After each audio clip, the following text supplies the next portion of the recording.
আমাৰ জাতিটো আজি সুৰক্ষিত নেকি?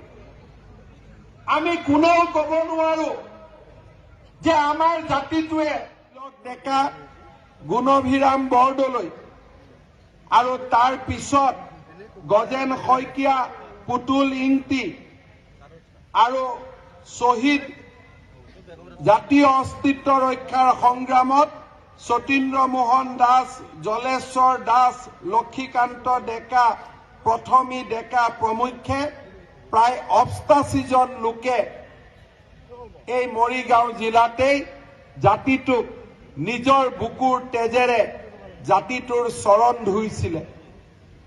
এনে এখন জিলাত আজি কেন্দ্ৰীয় শ্বহীদ দিৱসৰ আয়োজন কৰি শ্বহীদ পৰিয়ালসকলক সমবেদনা আৰু সেই বীৰ আত্মা শৱক পুনৰ এবাৰ প্ৰণাম জনাবলৈ আমাক যি সুবিধা দিলে তাৰ বাবে মই ভাৰতীয় জনতা যুৱ মৰ্চাক ধন্যবাদ আৰু কৃতজ্ঞতা জনাইছো।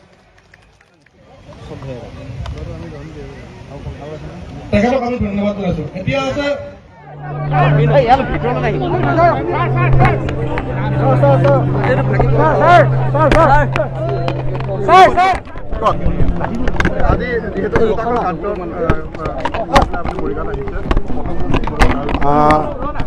মৰিগাঁও মহাবিদ্যালয়ত প্ৰাক্তন অধ্যক্ষ নৰেন্দ্ৰনাথ কেওট ডাঙৰীয়াৰ স্মৃতিত বিজ্ঞান ভৱনটো উৎসৰ্গিত হ'ল।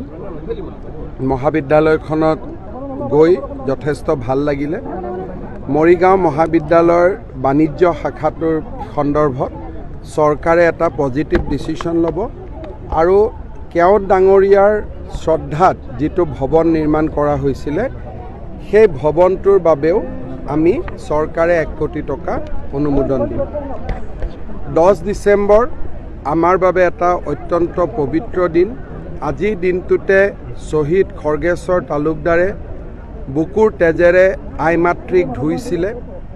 তেখেতৰ পবিত্ৰ স্মৃতিত আৰু অসম আন্দোলনৰ প্ৰতিগৰাকী শ্বহীদৰ পবিত্ৰ স্মৃতিত আজি ভাৰতীয় জনতা যুৱ মৰ্চাই মৰিগাঁৱত কেন্দ্ৰীয়ভাৱে শ্বহীদ দিৱস পালন কৰিছে।